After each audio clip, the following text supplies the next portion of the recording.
Amani ya Bwana wetu Yesu Kristo iwe nawe mpendwa mtazamaji, popote pale ulipo, katika jina la Yesu Kristo. Mimi kuhani wa kifalme wa Bwana wetu Yesu Kristo wa Nazareth ile mtumishi Alistair Albano kutoka Gombo Maranatha Church, Tanzania, Afrika ya Mashariki, Afrika. Nakupenda. Nakuletea neno jema la habari njema Yesu Kristo, injili ya Kristo iliyo hai isiyoghoshiwa, kutoka kitabu cha Matendo ya Mitume sura ile ya 20 na aya inaanzia 28 hadi 35. Ni heri kupokea, ni heri kutoa kuliko kupokea. Narudia tena, ni heri kutoa kuliko kupokea. Lakini zaidi ya yote ni jinsi ya kulitunza kundi ambalo Yesu Kristo ametupa na kuitunza nafsi yangu binafsi. Katika jina la Yesu Kristo naomba tusome maandiko hayo. Kitabu cha Matendo ya Mitume sura ile ya 20 na aya 28 kuanzia aya 28 hadi 35, maneno Mungu yanasema hivi: Jitunzeni nafsi zenu na lile kundi lote nalo ambalo Roho Mtakatifu amewaweka ninyi kuwa waangalizi ndani yake, mpate kulilisha kanisa lake Mungu alilolinunua kwa damu yake mwenyewe. Najua mimi ya kuwa baada ya kuondoka kwangu mbwa mwitu wakali wataingia kwenu, wasilihurumie kundi. Tena katika ninyi wenyewe watainuka watu kwa kisema mapotovu, wavute hao wanafunzi waandamie wao. Kwa hiyo kesheni, mkikumbuka ya kwamba miaka 3 usiku na mchana sikuacha kumonya kila mtu kwa machozi. Basi sasa nawaweka katika mikono ya Mungu na kwa neno la neema yake ambalo laweza kuwajenga na kuwapa urithi pamoja na wote waliotakaswa. Mimi Alistair sikutamani fedha wala dhahabu wala mavazi ya mtu. Ninyi wenyewe mnajua ya kuwa mikono yangu hii imetumika kwa mahitaji yangu na wale waliokuwa pamoja nami. Katika mambo yote nimewaonyesha ya kuwa kwa kushika kazi hivi imewapasa kuwasaidia wanyonge na kuyakumbuka maneno ya Bwana wetu Bwana Yesu, jinsi alivyosema mwenyewe, ni heri kutoa kuliko kupokea. Niombe. Katika jina la Bwana wangu Yesu Kristo. Yesu Kristo, wewe uliye Alfa na Omega, mwanzo na mwisho, mtakatifu wa watakatifu, Bwana wa mabwana, mfalme wa wafalme, mwana wa wana, jina kuu linalopita majina yote, Bwana wangu Yesu Kristo, ninaomba kwa neno lako na kwa msaada wa Roho wako Mtakatifu niweze kufikisha ujumbe huu juu ya nafsi na roho na mwili wa kila mwanadamu anayenisikiliza na kunifuatilia popote alipo katika kuangalia katika kipindi hiki. Nami pia nisiwe kama mshumaa kutoa nuru kwa wengine nami kuteketea, bali nifaidike kwa ile neno, katika jina lako Yesu Kristo. Nimeomba na nikiamini Roho Mtakatifu na Bwana wangu Yesu Kristo na Mungu Baba utanisaidia kufikisha ujumbe huu katika usahihi wake. Amina. Mpendwa, katika jina la Yesu Kristo, mahali popote ulipo, imeandikwa jitunzeni nafsi zenu. Yani sisi ambao ni watumishi wa Bwana, ambao tumeitwa kuchunga kundi la Bwana Yesu Kristo, nafsi zetu zinapaswa kuzitunza. Our soul, to care about our soul, to protect our souls. That is very important for every servant of God. Ni muhimu kwa kila mtumishi wa Mungu aliye hai. Kwa hiyo ninaeleza kwamba tunapaswa kuzitunza nafsi zetu, and to care about that our fellows, kuwalinda pia wafuasi wetu wanaotufuatilia nyuma yetu, the sheep, wale kondoo ambao Yesu ametupa tuwachunge, tuwajali na kuangalia, ambalo Roho Mtakatifu mwenyewe ametuweka sisi kuwa waangalizi ndani yake. Roho Mtakatifu ametuweka tuwajali, our Holy Spirit, the Holy Spirit ameweka tuwajali, to care those shepherds, wale kondoo wote ambao Mungu ametupa tuwachunge, wale kondoo ambao those sheep Mungu ametupa tuwachunge, wale kondoo, wale sheep, wale kondoo ambao Mungu ametupa tuwachunge, our fellows, we must care them. Tunatakiwa tuwajali, tuwachunge na kuongoza katika njia iliyo sahihi. Ewe ambao ni mtumishi wa Mungu unayenisikiliza na kunifuatilia popote ulipo, tunatakiwa kuwachunga. Nasi wachungaji ambao tumepewa kuchunga au kondoo, tunatakiwa tuwe makini kuwachunga, lakini pia na nafsi zetu wenyewe. Kwa nini anasema hivi Paulo alipoandika kitabu hiki cha Paulo? Anasema hivi, ametuweka tu waangalizi. Kumbuka Kristo mwenyewe alilinunua ile kundi kwa damu yake ya thamani. Ufunuo sura ya 5 mstari wa 9 hadi 10 inaelezea amenunua watu wa kila lugha, kila kabila, kila jamaa kwa damu yake Yesu Kristo. Hakuna mchungaji au mtume au nabii au kuhani au mwinjilisti au mwalimu au mtumishi au yote chini ya jua anayesema amenunua ile kundi. Na ikumbuke kwamba hata Petro aliambiwa chunga kondoo wangu, lisha kondoo wangu. Hakuambiwa kondoo ni wa Petro, ingawa aliwekwa chini ya uangalizi wa Petro. Na leo wewe mtumishi unayenifuatilia popote ulipo, umewekwa kulichunga kundi, sio kulirarua na kulitesa na kulila. Na anapotokea adui anataka kulia, unatakiwa upambane kutoa hata uhai wako kwa ajili ya ile kundi. Kwa hiyo kila mtumishi wa kweli wa Mungu ana kazi ya kufanya kuhakikisha kwamba analitunza kundi la Bwana, analichunga kundi la Kristo. Tunaona hapa anaposema, anasema mpate kulisha kanisa lake Mungu aliondoa kwa damu yake mwenyewe. Baada ya kuondoka kwangu, mbwa mwitu wakali wataingia kwenu, wasiwarumie kundi. Tunaona hapa Paulo alisema hivyo na Kristo alisema hivyo, kwamba alimwambia hata Petro, nimekuombea kwa sababu nimeona shetani anataka kuwapepeta kama ngano. Yesu Kristo alimwambia Petro, nimekuombea na kundi ili ulichunge kundi. Na leo kuhani Elisha anasema, na aliombea hili kundi, Bwana alitunze, kwa sababu najua baada ya kuhani Elisha kuondoka kuna adui watafanya vitu, na hata sasa miongoni mwetu wameinuka watu kama hao, watainuka. Ndio nasema, sio mimi, maandiko yanasema. Anasema hivi, tena katika ninyi wenyewe watainuka watu wakisema wapotovu wavute wanafunzi wa wandame wao. Kwa hiyo wanainuka watu wengine, they will rise other peoples who are against Christ, and to dismantle that group of people, to go out of the right way after Jesus. Those are antichrist, ni wapiga Kristo ambao wanaweza kuwa katikati yetu, wanajiinua kuvuga kundi, wako kinyume na kile ambacho Yesu anasema, na hao hawatalihurumia kundi because they have the monies, wako kwa ajili ya pesa, wako kwa ajili ya mali. Na hata sasa wameinuka. Inawezekana kwenye kanisa lako, inawezekana kwenye huduma yako, na inawezekana hata kwenye huduma hii ya Gombo Maranatha Church, wameinuka watu namna hiyo ambao wanapingana na hicho. Na hii imeandikwa hapa, anasema wawavute hao wanafunzi wa wandame wao, wanawavuta, na wengine wasiokuwa imara wataenda na wao na waume zao, wao na wake zao, wao na watoto wao, wao na wafuasi wao. Nikwambie mtumishi wa Kristo kwa kweli, inawezekana hiyo hali imeanza kutokea ndani ya kanisa lako, hiyo hali imeanza kutoka kwenye huduma yako. Don't worry, don't give up. You have to pray more, you have to stay away, to stay care.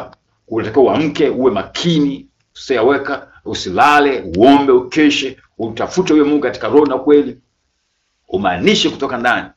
Simama katika kweli yote, muombe katika roho na kweli Yesu Kristo. Angalia, Mungu atakupa wasaidizi walio waaminifu. Tunaona hapa sasa, wavute wao wanafunzi wanakuja kwenye kundi, wanabeba kundi la wanyonge wasiojielewa, wanapeleka na kuwatelekeza huko porini. Nao ni wanainuka huko ndani ya kanisa, hawatoki nje. You know, antichrist anatoka ndani ya kanisa, mpinga Kristo anatoka ndani ya kanisa. Kwa maana alijua kundi. Tunaona hata kule mbinguni, shetani alitoka mbinguni, alikuwa mmoja kati ya wasaidizi wakubwa wa Mungu aliye hai. Akakingana naye, akapasua kundi, akatoka na malaika theluthi tatu kama sikosei, theluthi ya malaika akatoka nao, akaja nao, akatupwa nao hata nchi. Na ikaandikwa ole kwa nchi na ole kwa nchi na bahari. Kwa tunaona hivyo kwamba bado yule alitoka kule anatafuta watu wengine katika kundi la kanisa la kweli. Anaingia huko ndani na kukaa kama malaika wa nuru, lakini baada ya muda analipasua lile kundi na anaondoka na watu. Mtumishi wa Mungu wa kweli unanisikiza, haya ni mambo ambayo utakutana nayo, na kama pengine sasa unaipitia, don't give up, usikate tamaa. Usikate tamaa, usiache kulilisha lile kundi la Bwana. Tunaona tumekutana nayo katika maisha ya kiroho na tunaendelea kukutana nayo. Biblia haijawahi kusema uongo, inazungumza kitu ambacho ni real. The truth is the word of God. Neno la Mungu ni kweli. Anatuambia hapa, jitunze nafsi zenu na lile kundi lote ambalo Roho Mtakatifu ameweka ninyi kuangalizi. Sio tunajiita askofu ama bishop, unajiita askofu mkuu, lakini lazima ulichunge ile kundi na kuliangalia kwa gharama. Paulo hapa anasema usiku na mchana sikuacha kumuonya kila mtu kwa machozi. Hakuacha kumuonya mtu. He never give up to warn every humankind with tears. Alikuwa akionya kwa machozi kwamba kuna hatari, kuna hatari, kuna hatari, kuna hatari.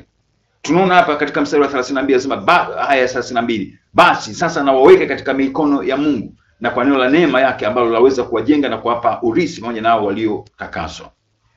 Mimi kuhani wa kifo wa Bwana Yesu Kristo wa Nazareth, mtumishi wa Bwana Yesu Kristo, mchungaji Kristo aliye hai, kundi ambalo amenipa nilichunge, naliona na siliona, naliweka katika mikono ya Bwana wangu Yesu Kristo, na Mungu pekee ndiye anaweza kuwatunza. Zaburi 127 mstari wa kwanza anasema, Bwana asipolinda mji yalindaye kesha bure.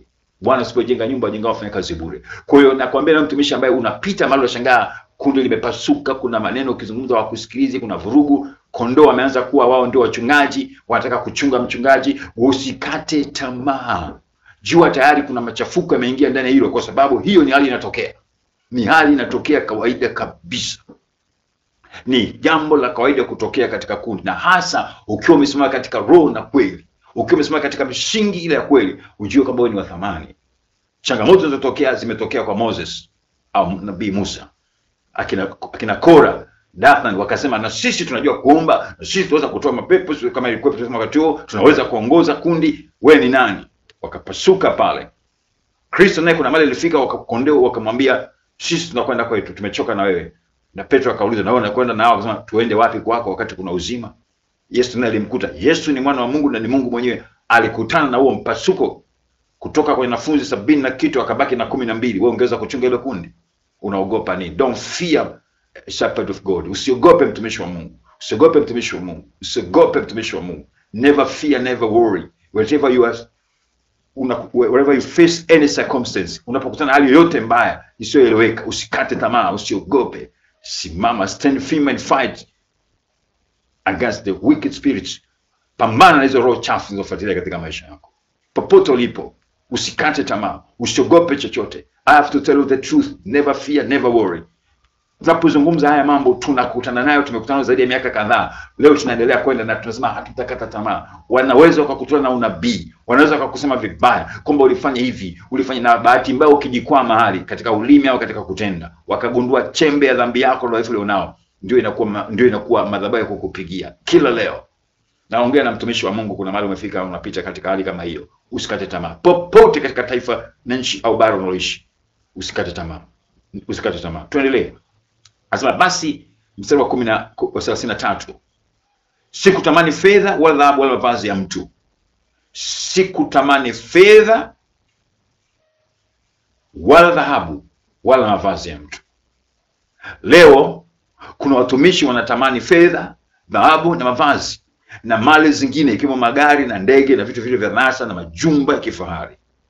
Wanamsukumia Yesu nje, wanatumia hivyo vitu. Wakumbuke Gehazi alitamani fedha na mali za Naaman, akapata ukoma. Ukoma uliotoka kwa Naaman ukahamia kwake. Sijasema kwamba mtendakazi wa Mungu asaidi ujira. Bwana wa majeshi Yesu Kristo aliye hai, ikiwa amekuita umtumikie, anajua jinsi ya kukutunza wewe na jinsi ya kulitunza kundi lililo mbele yako. Yesu anafanya hivyo. Nimeona kwenye maisha yangu, and I'm still see the same. Naona kila leo Bwana akiniwezesha, akinifanikisha. Hata leo unaweza ukaona Gombo Maranatha tuna jengo linaelekea kufikia mwisho zuri. Hatukuendembeza fomu kuomba msaada kwa mtu yote, hatukuandika kwamba tunahitaji mtu changie. Tulimwambia Yesu, tunaona sasa tujenge jengo la kuabudia ambalo litakuwa na utulivu kwa wote. Yesu ametusaidia ndani ya muda mfupi, na wakati tukiwa wachache kuliko tulivyokuwa wengi. Na mkumbuka marehemu mama yangu alisema panya wengi hawezi kuchimba shimo. Kumbe kuwa wingi wa watu sio kufanya kazi, lakini katika uchache Mungu anafanya. Mungu aliponiambia bomoa misingi ya jengo hili, anza upya, tunajenga katika jina la Yesu Kristo, na Bwana anaona anajenga. Tunapoondoka tunaona Yesu akijenga, Yesu akifanikisha. Mtumishi wa Mungu naye nisikiza pale, ajilishi kanisa lako lina mabati matupu au mabanzi. Yesu ukimwambia Baba, nataka adui asilimange kwa hili, Bwana Yesu atafanya. Atakuletea uwezo wa kujenga, na akikupa ile ya tofali, tumia kwa tofali. Akikuletea ile ya zege, tumia kwa zege. Akikuletea ile ya paa, funika paa la jengo lako. Usiende kununua viatu vya kuvaa wewe na mke wako akapendeza na gauni lake, au watoto wako wakalipia karo. Mungu anajua hela hii ilikuwa ni ya karo ama nini. Kama ni ya karo ya shule, peleka kwa watoto wako shule. Lakini ukimwambia hela kwa ajili ya jengo la kuabudia, ili ikija mvua ama ikija jua, waumini wako kondoo wakae katika amani na utulivu, sio wanahangaika kuhamisha viti vya kukaa ama wanashindwa kuja sababu ya mvua. Yesu anatenda. Nimeona kwangu, nazungumza kwako ujifunze. Kwangu sijatembeza fomu ya kuomba msaada kwa yoyote, lakini Yesu kwa sadaka ile ambayo unatupatia pale imesimamisha jengo. Yesu anafanya. Imesimamisha na ofisi nzuri kama ya Kristo ambaye ametupa. Imesimamisha majengo mazuri, na bado tunamwona Yesu akituhudumia katika yote. Na ametupa na vyombo vya kuhubiria injili vizuri. Yesu ametupa na chombo hiki cha habari. Yesu ametupatia yeye mwenyewe. Hatukutembeza fomu kuomba tufungue kituo cha habari. Leo tunaona kinafanya kazi, na kila leo kinaimarishwa kwa ajili ya injili kuwafikia mataifa yote. Tuangalie mstari unaofuata. Ninyi wenyewe mnajua kuwa mikono yangu hii imetumika kwa mahitaji yangu na wale waliokuwa pamoja nami. Mtumishi wa Mungu Alisa, mtumishi wa Bwana Yesu Kristo, anazungumza pale uliko unanisikiza. I'm a servant of living God, let me tell you the truth. Sikuwahi kutoka mahali nikaomba pesa kwa mtu. I never go to asking for money as a beggar, because I know my God is a worth. Mungu wangu ana mali. Ana mali zaidi ya utajiri. Ana kila kitu. Kwa hiyo amekuwa provider wangu, akinihakikishia kwamba nitakutunza Alisa na kundi lilokupa utunzi. Na kwa mke wangu, na kwa watoto wangu, na kwa mke wangu mpenzi Dr. Annie, Mungu anamtunza na wenda vizuri na hakuna mtu anaona kuna shida. Yesu ndio provider wetu. Anatuwezesha kuishi maisha haya. Na amenipa hata wasaidizi walio waaminifu ambao katika matufani na majanga wamekuwa wamesimama nami katika hatua hizi mpaka mwisho. Wanasema we are together with you wherever you face any storms. We are together with you, our Father.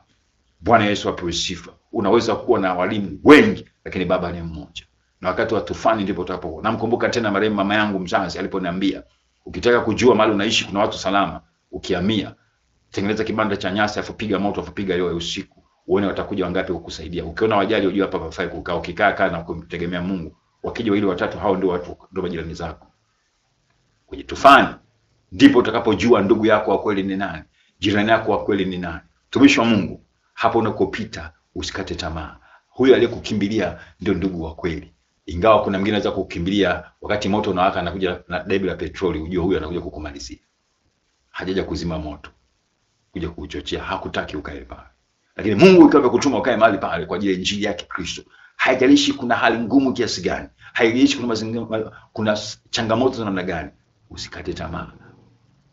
Mahali alipokupa Bwana hakuna anaweza kukungoa mpaka kusila mwana litimie.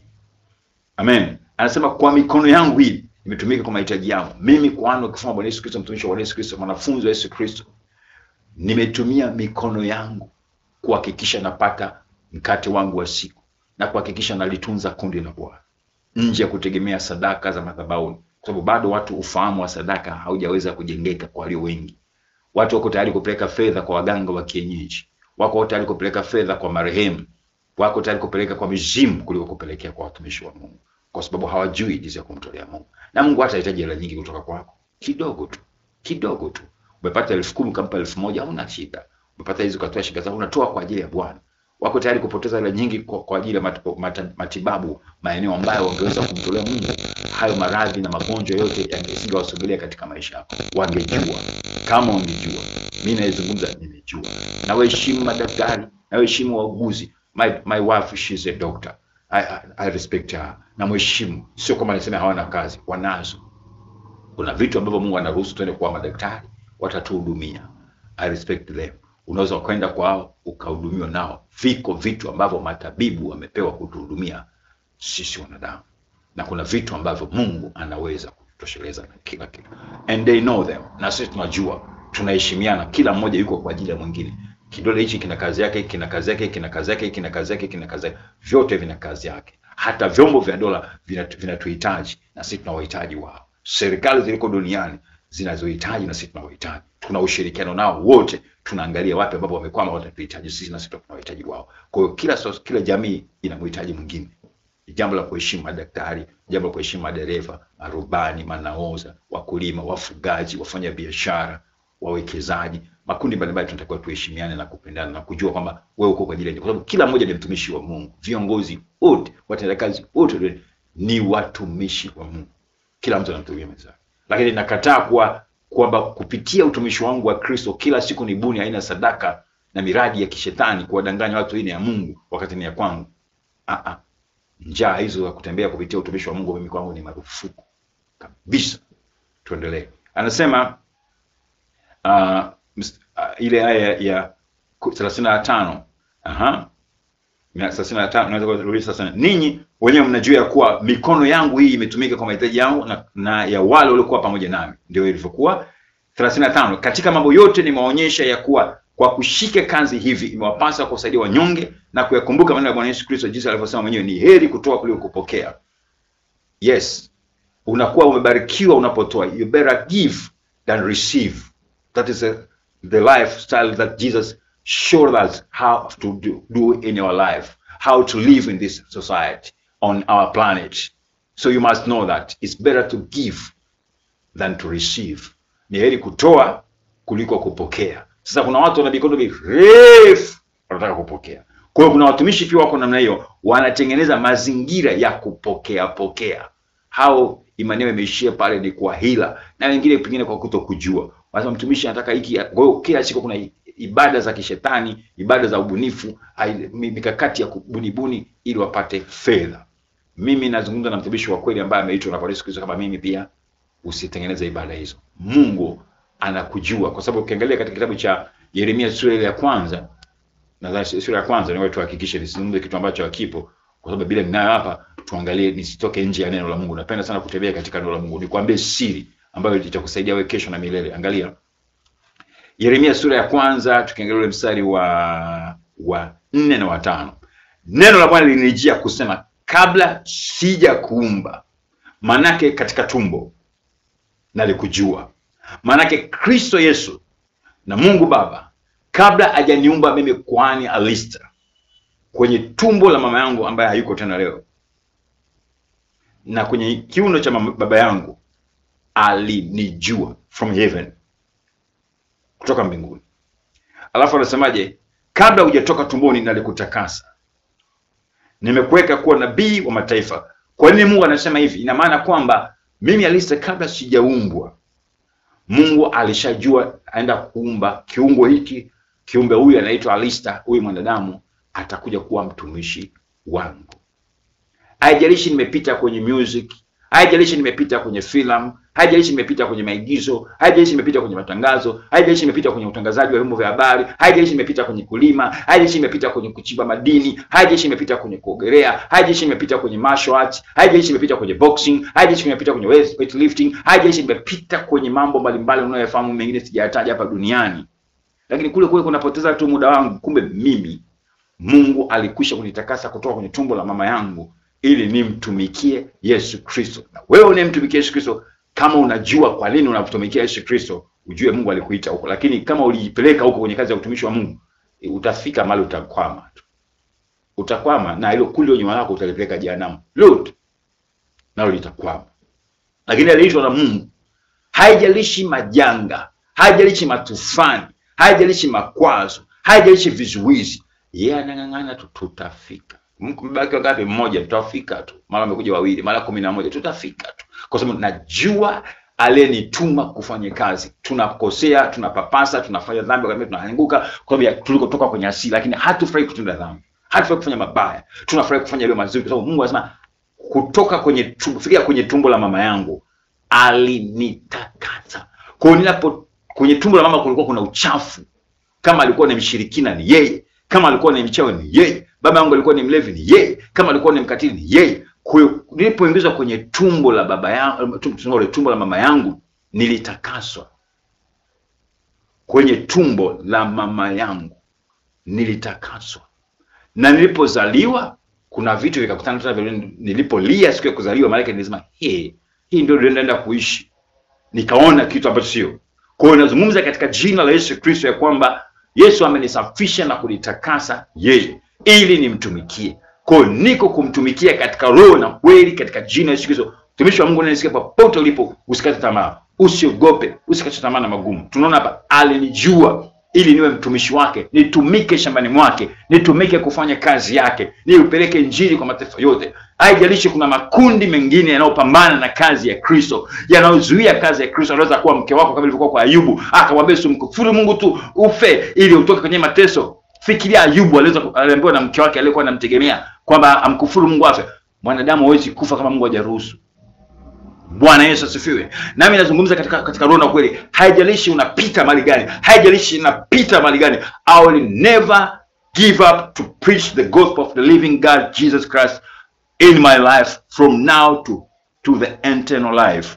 I will preach the truth gospel no matter the circumstances what I face in my life. Haijalishi napita kwenye hali gani, I'll never give up because I know the one who I worship is the living God, Jesus Christ, the Lord among the lords, the King among the kings, Jesus Christ. Bwana miongoni mwa bwana, mfalme Yesu Kristo aliye hai. Bwana wa mabwana Yesu Kristo, najua ninayemtumikia kwamba hajawahi kuniacha na hata niacha, hajawahi kunipungukia na hata nipungukia. Na wewe unanisikia popote pale ulipo, haijalishi kuna makundi yamekuja. Tunaona hapa katika kitabu cha Matendo ya Mitume inavyotuambia kwamba kumbe kuna watu wengine watainuka katikati yetu kutuzuia. Basi anasema anasema kwa jina Yesu Kristo natamka kama hiyo. Anasema tena katika ninyi wenyewe watainuka watu wakisema mapotovu, wavute hao wanafunzi wa wandamii wao, wanawavuta na kuwatoa waondoke nao. Wameshawavuta kadhaa wakaondoka nao. Naomba Mungu awasaidie wapeleke kwenye njia ya kweli na uzima, lakini sio kwenye upotovu wao. Nazungumza katika jina la Yesu Kristo pale nilipo, na ubiri Kristo alivyosema, nafundisha neno la Mungu lililo hai lisilogoshiwa. Mtumishi wa Mungu popote unaposikia, wewe ni mchungaji, wewe ni mtume, wewe ni nabii, wewe ni kuhani, wewe ni mwinjilisti, wewe ni mwalimu, never give up. Usiache kumtumikia Yesu Kristo. Usikate tamaa na hizo kelele na hayo mashambulizi na hivyo vitisho kila mahali. Katika jina Yesu nakwambia usiache. Naomba niombe kwa ajili yako.